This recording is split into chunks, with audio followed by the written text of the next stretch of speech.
Right. Probably not the result you were hoping for out there. What did you think about the race? Well, it's my first race of the season, despite flu that I caught.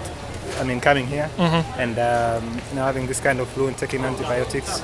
Yesterday, 500 mg, and this morning, racing with antibiotics, you don't have the power. And also, my chest got blocked.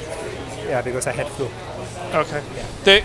When you went off the start line, you kind of took a step backwards, went right to the back of the field. Why'd you do that? I knew I had flu, so following that kind of pace, for the first lap, my chest would be full, my lungs would be full, and I opted to run right from the back so I can control both the breath and also the kind of exhaustion I had. I had fatigue in my muscles.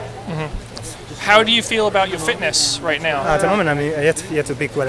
I started a little bit late training this year, but hopefully by mid of July, come Kenyan trials, I'll be okay and ready for the World Championship. Are you where you want to be given the late start? Or? Not really. I think I'm at the moment around 40-45%. At the time, it will take me around another 60 days to be at top level, to be able to compete.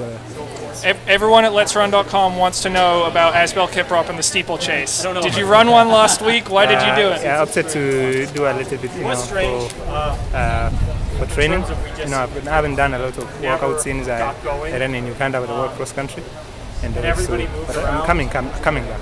I'm coming back, yes. Have you ever done a steeple before? Yes, I did steeple in Eldoret, but that was my first time. It was kind of unique, to run the barriers. I've never trained the barriers, so, I got it right.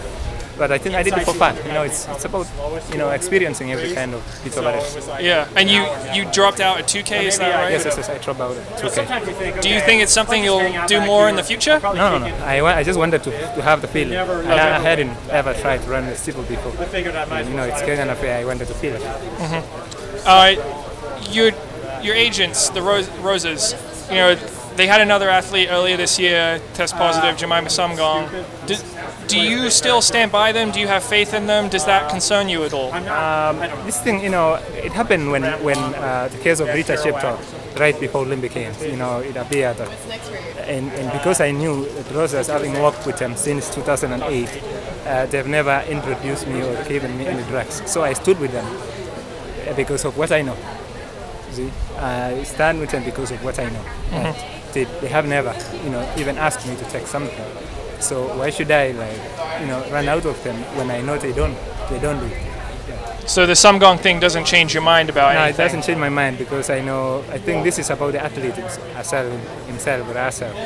That because being manipulated by local doctors in Capsule, right, in Eldoret. But it's not about the Rosas company or management that is based in Italy. Not at all. Because I've worked with them since 2008 and then I know inside. If I am the first Kenyan to advocate for shelter for athletes who ever caught having dope to be put into law. I am the first athlete to say that in Doha way back in 2014. I have also suffered a loss in Olympic Games during the 2008. So I don't tolerate doping. And so when I stand by Rosas, I know they're clean, I think, as a company. What needs to change with these if it is the doctors who are the ones supplying the drugs? How does Athletics Kenya, how do athletes in Kenya, how do you combat that? Being sincere, according to my mind, or what I feel it is in the ground, is that the local doctors, the local pharmacists, they give drugs to these athletes. Right. And I haven't got that hint which doctor. But what I know from grounds is people complaining. Once an athlete is being caught, the case of Matthew Kisori, he said, well, that it is a local doctor who gave him drugs. And so it is not about the management or the athletics right. It is about small local doctors. And athletes is responsible. And that doctor also who does that to the athletes. Is there anything that athletes can do to speak out about it, or how does this stop? I know. Okay, what is not needed is if the government will act upon the doctors, grill the athlete to say which doctor gave him the drugs. and arrested a doctor and take him to prison, even the athlete himself. I think that is going to end completely this kind of a mess. And where will you race next? Probably we'll go to prepare for 2 weeks and see with my coach. Go where for 2 weeks, you said? I'm going to train in Kenya for 2 weeks yep. and talk with my coach to see if he can allow me to run in Oslo. If I will be ready enough, I will run in Oslo. All right. Thank you for the time, Asbel. Thank you. Appreciate it.